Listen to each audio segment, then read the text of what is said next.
During the Middle Ages, hospitals, or what we would call hospitals now, served something of a different function at that time. They ended up being more like inns, more like guest houses or a hostel. So, if you go visit a foreign country, a lot of college kids do this, or a lot of postgraduates do this. They want to go travel the world, right? So they go to Europe, or they go to South America, they go to places, and what do? Instead of paying hundreds of dollars to stay in a hotel, they find these hostels to stay so that it's cheaper, right?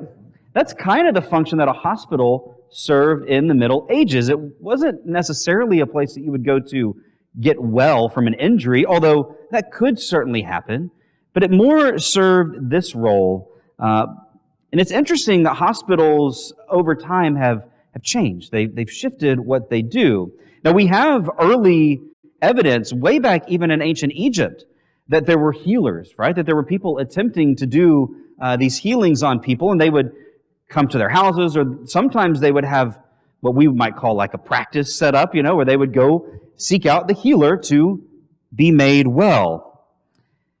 But then, in early Rome, in the early part of the 4th century, as Christianity began to spread more and more, we began to see that it also, along with taking the gospel, began to spread not just the words of taking care of people, but actually the nitty-gritty, we're going to do what it takes to help and to heal people.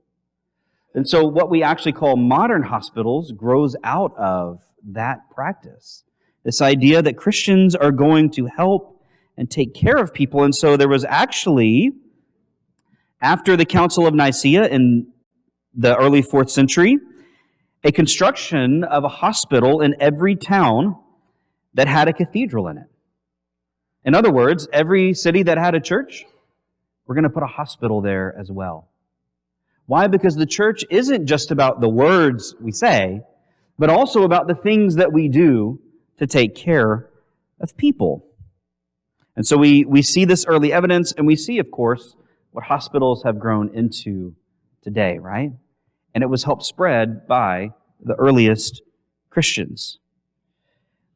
Now, you may be wondering, I read Genesis 18 and 21 this week. There's no mention of a hospital in Genesis 18 and 21. What is this wacko doing talking about hospitals to start his sermon? Well, let's read Genesis 18 and 21. And maybe, if I'm not completely inept at my job, I'll make a connection. So let's read in Genesis 18 to begin with, starting in verse 1. The Lord appeared again to Abraham near the oak grove belonging to Mamre. One day, Abraham was sitting at the entrance to his tent during the hottest part of the day. He looked up and noticed 3 men standing nearby. When he saw them, he ran to meet them and welcomed them, bowing low to the ground. "My Lord," he said, "if it pleases you, stop here for a while. Rest in the shade of this tree while water is brought to wash your feet. And since you've honored your servant with this visit, let me prepare some food to refresh you before you continue on your journey." "All right," they said, "do as you have said." So Abraham ran back to the tent and said to Sarah, "Hurry, get 3 large measures of your best flour, knead it into dough, and bake some bread." Then Abraham ran out to the herd and chose a tender calf and gave it to his servant, who quickly prepared it. When the food was ready, Abraham took some yogurt and milk and the roasted meat, and he served it to the men. As they ate, Abraham waited on them in the shade of the trees. "Where is Sarah, your wife?" the visitors asked. "She's inside the tent," Abraham replied. Then one of them said, "I will return to you about this time next year, and your wife, Sarah, will have a son." Sarah was listening to this conversation from the tent. Abraham and Sarah were both very old by this time, and Sarah was long past the age of having children. So she laughed silently to herself and said, "How could a worn-out woman like me enjoy such pleasure, especially when my master, my husband, is also So old. It's a beautiful marriage here, isn't it?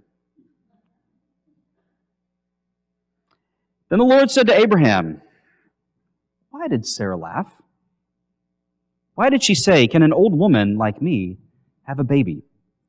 Is anything too hard for the Lord? I will return about this time next year, and Sarah will have a son." Sarah was afraid, so she denied it, saying, "I didn't laugh." But the Lord said, "No, you did laugh." Turn over to chapter 21. We're going to read the first 7 verses there as well. The Lord kept his word and did for Sarah exactly what he had promised. She became pregnant, and she gave birth to a son for Abraham in his old age. This happened at just the time God had said it would. And Abraham named their son Isaac. 8 days after Isaac was born, Abraham circumcised him as God had commanded. Abraham was 100 years old when Isaac was born. So Sarah wasn't wrong. Her husband was very old. And Sarah declared, "God has brought me laughter. All who hear about this will laugh with me. Who would have said to Abraham that Sarah would nurse a baby? Yet I have given Abraham a son in his old age." I love this story. It's a really, really beautiful and fascinating story. And of course, there are a lot of other details surrounding this, right? We didn't read anything about the fact that Abraham already has a son named Ishmael, right? We're not going to talk about the fact that Ishmael and Hagar are sent away in really quite terrible and dire circumstances. Focusing on Isaac and Sarah this morning, I want to talk about this idea of entertaining angels. You probably recognize that phrase comes from the book of Hebrews. And so we're going to talk about what is the story about to begin with. Well, as I said, in Hebrews chapter 13, there's this verse, these 3 verses that say, "Keep on loving each other as brothers and sisters. Don't forget to show hospitality to strangers. For some who have done this have entertained angels without realizing it. Remember those in prison as if you were there yourself. Remember also those being mistreated as if you felt their pain in your own bodies." What an incredible idea. The idea of hospitality. And that's the idea that I want to think about for a moment. And as I opened about talking, about hospitals, of course, these English words are directly connected, but the ideas are even more intimately and intricately connected. What are you supposed to find when you go to a hospital? Administrators? Paperwork? And I know we have a nurse in here, and I am not trying to impugn hospitals outright. But when you think about going to a hospital, that's not what you think about, is it? You think about going to receive care. You hope that you're going to a place, to a location, that when you walk in the doors, they don't say, "We don't help people like you here." Right? You think about hospitality. You think about acceptance. You think about a place that when you go to it, the kind of care, the kind of welcome that you're supposed to receive is warm and inviting. And that's, of course, what every hospital administrator wants. Now, whether they get that or not is something different, right? But that's what they all want. This idea of hospitality is deeply ingrained in the culture in which Abraham is growing up and is raising his own children. It's quite frankly, hospitality is a thing that we're sort of losing in our culture. So I want you to think back with me 20, 30, 40 years ago. Some of you can think back further, but I have to stop at kind of mid-30 years, all right? I can't think further back than that. I'm sorry. But think with me for a moment. How many back 30 years ago knew the neighbors immediately on your side or across the street or behind you? How many knew your neighbors? Okay. How many had at least been invited over to a neighbor's house or invited some of your neighbors over to your house back then? Okay. Now, how many of you know your neighbors now as well as you did back then? Okay, some of you still do. But notice the hands that are up. It's people who had done that in the past, right? I'll confess, when we moved here, we have not once gone to any of our neighbors and, said our names, right? Not invited ourselves. What's the word? Introduced. Thank you. I knew it started with an I. Couldn't get it. Thank you, Alan. We have not. Now, none of our neighbors came and introduced themselves to us either. That idea of hospitality is waning in our culture, right? And, this isn't a woe is us kind of sermon this morning about our culture. But there is something that we're missing there with that idea of hospitality. And you look at the way that Abraham received these strangers, right? He calls them strangers. These are people unknown to him. And the way that he welcomes them is really quite remarkable. It begins by these three men arriving, and they're greeted by Abraham as he sat back in his lazy boy recliner. At least that's what my version says. He was watching Sunday football, kind of falling asleep, waking up, I need another drink. Wow, who are those people out there? And he sees these three men who have walked up. And at this point, Abraham has a choice, right? Now again, he is deeply ingrained in his culture, but he has a choice. He doesn't know who these men are. Now we're given the inside scoop in verse 1 that these men are the Lord in some way or represent the Lord in some way. And just as a quick aside, both Jews and Christians have debated for a long time who these people actually were. Now, Jim and I have actually talked about this. I know Jim has a way of thinking about it. I actually differ in the way that I think about it with Jim, but we can do that and still be friends, right? Still be good Christians. It should come to no surprise, as no surprise to most of us that Christians have often seen the Trinity in this moment. There's the three of them, Father, Son, Holy Spirit, although personally, I don't think that's what's happening here. Though I'm perfectly happy to be wrong about that, when I get to heaven and God says, no, that was all three of us. We were there. There have been still more Jews and Christians who have understood these three to be angels who represent the Lord to Abraham. And I tend to fall within that line of thinking because angels, when they show up in the Hebrew Scriptures, don't show up as winged creatures. That's how we often think about angels. But those are the cherubim and the seraphim that are winged creatures, not angels. Angels show up as human beings. And often they are mistaken for human beings. And in fact, as we read in Hebrews, what does the author of Hebrews have to say? It's possible you've entertained angels without even knowing it. I would think I'd notice if somebody came to my house with wings on their back.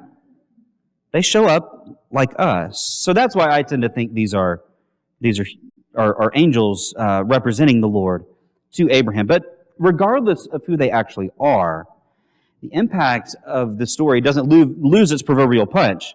God has shown up to speak to Abraham and Sarah. Now, they may not realize it, and we know that they don't realize it at first, at least. They may even reject what he has to say, and Sarah, I think, would fall into that camp. But God has come in some way to speak to these humans. God has shown up and is walking and talking with humanity again. And so we talk about God at the center. God is squarely in the center of this story. And in this moment, Abraham extends this hospitality to these strangers. And again, he doesn't know who they are.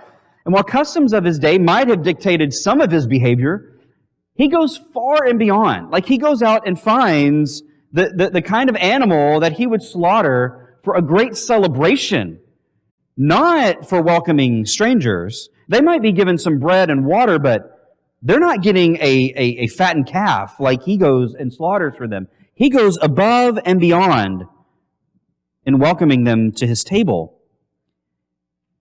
But what if they were dangerous? What if these men were out to rob or to kill Abraham and his family instead? I wonder, did he stop and think that? Did he stop and examine these men before they came in and play 20 questions with, okay, what kind of weapons are you bringing into my home? I would like to know where you've been before. Please give me 3 references that I can call and find out and make sure that you're the... Obviously, we don't have every detail of the story, right? But there's something about hospitality, and again, it's something I think we're losing. Even as Christians, I think we are losing this. Where the first inkling, the first insight we have about another human being is, how might they harm me? Rather than, how can I welcome and receive them and make them feel blessed? Those are two very different things. And I understand that there are a lot of bad people in the world. I get that. But we're not the only society, we're not the only century to deal with bad people. And yet we seem to be most scared right now than we've ever been. How can Christians help change that mindset? If we got back to being hospitable people, representing the kind of hospitality that we see in Scripture, instead of the kind of fear and animosity that we see in our culture. How might we change, not just ourselves, but the people around us, by being that? I hope that as Christians, we are concerned for the least among us in this world, for the people who happen upon our doorstep. What ways might we invite them in and be hospitable toward them? I think the story has something to say to us about that. Now, the story is about more than that. It is about Sarah and her laughter, and that's where I want to go next and talk about. It's a remarkable story and really quite humorous. She laughs, and I can't help but laugh whenever I read the story. I find myself sympathizing with Sarah in this moment. Not because I'm a woman, right? I sympathize with her in different ways.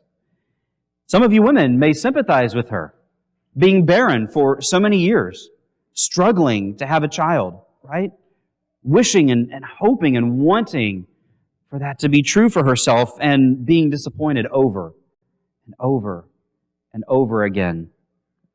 And probably placing some of that blame on the very God who's made the promise that she will have a child. What she hears makes her laugh.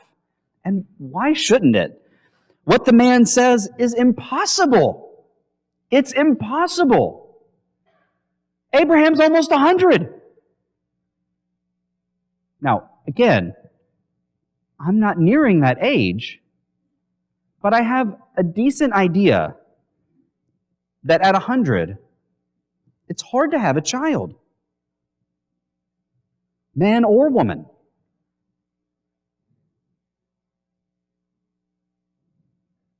What the man says is impossible. She knows her own body. She knows her husband. And yet this man makes the promise all the same. And so God speaks to Abraham again after she laughs, but this time he talks to her about what Sarah did. And so far as we know, Abraham and Sarah don't know that these three are representatives of God. As far as they know, the three men standing before them are Larry, Moe, and Curly. Right? They're just some traveling comedic troupe trying to make a coin. So it's really quite preposterous that Sarah should believe this guy at all, isn't it? Sarah's skepticism, I think, is understandable. It would take a miracle to produce a baby in her. So what is Sarah going to have to do? She's going to have to let go of what she believes is possible. She's going to have to take what she knows to be the rules about baby making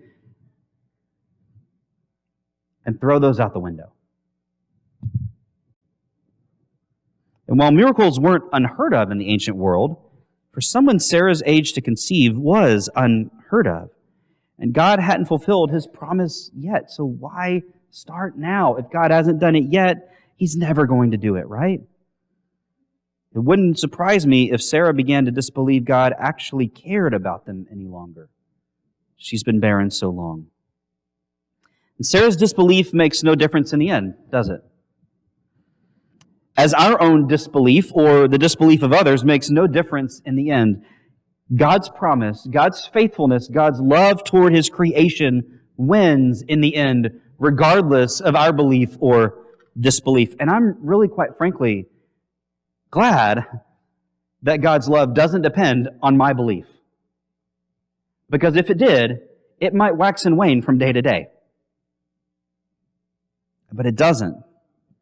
God's faithfulness is there always. God is faithful no matter whether we believe or not. And she did receive Isaac just as she was promised. So let's talk about the birth of Isaac here for a moment. As we discussed last week during the sermon, names matter, right? I've always enjoyed finding out what people's names are and where they come from, right? There are lots of reasons that a person might choose a particular name for their child. Often they're related to, family names or something like that. Sometimes not so much. Sometimes they're just random. That's okay too. There isn't one set of criteria that people use for naming a child, and that's what makes names so special. But could you imagine naming your child Laughter?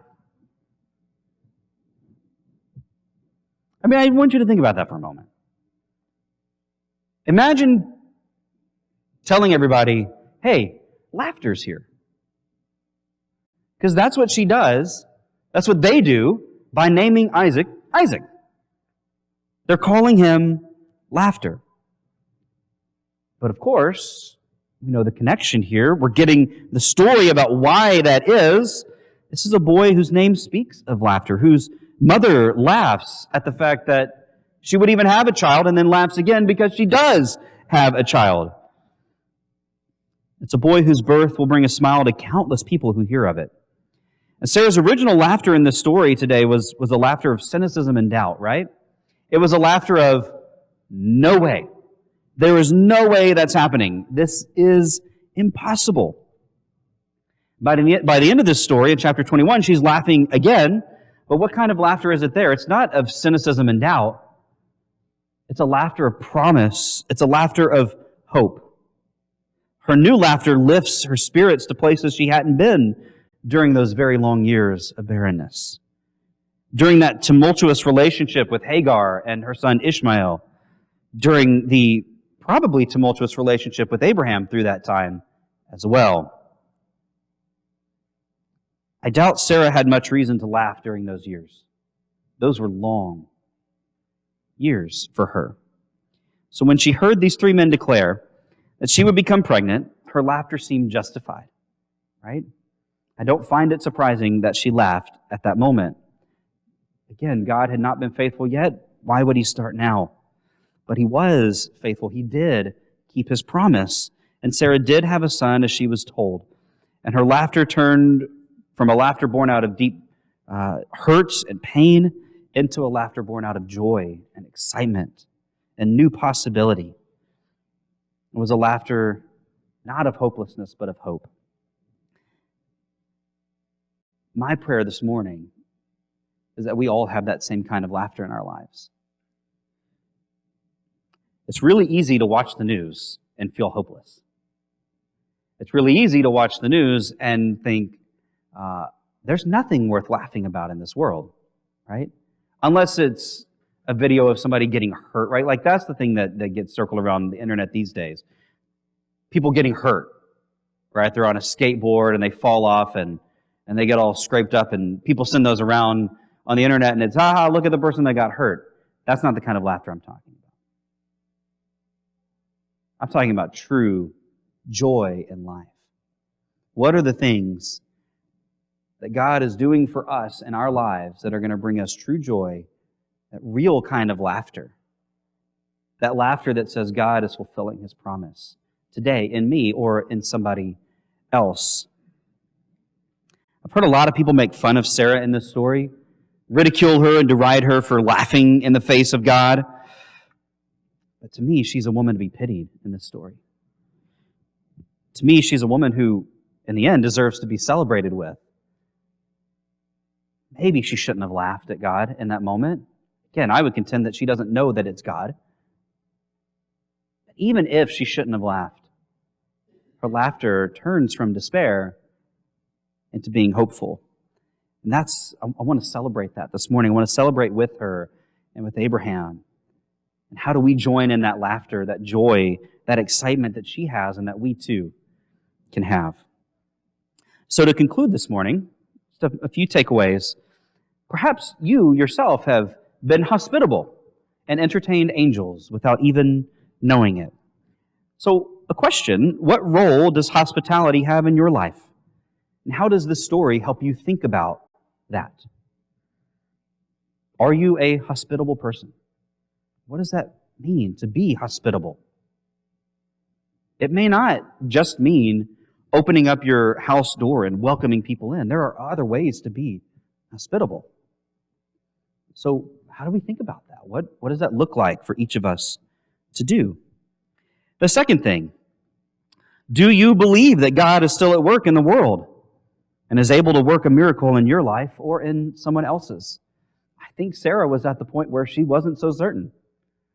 I think Sarah was at the point where she didn't know if God was capable of working miracles any longer because He had seemed to kind of stop. Is God still able to work miracles in our lives and the lives of other people? And then the final thing, what cynicism does God need to turn into hope and promise in your life? Sarah became cynical. She didn't think God was going to fulfill His end of the bargain. God turned that laughter of cynicism into a laughter of hope and promise. What cynicism in your life does God need to turn into hope and promise? Maybe nothing, but maybe for some of us there's something there. There's something there that God can take that we've been feeling doubtful about, we've been in pain or hurt about, that God can take and lift from us and turn into laughter of joy and excitement. I hope that's true this morning. I told you, it's a really remarkable story. I really love this story. It's always been one of my favorites. There's a lot to learn from Sarah and Abraham and Isaac here.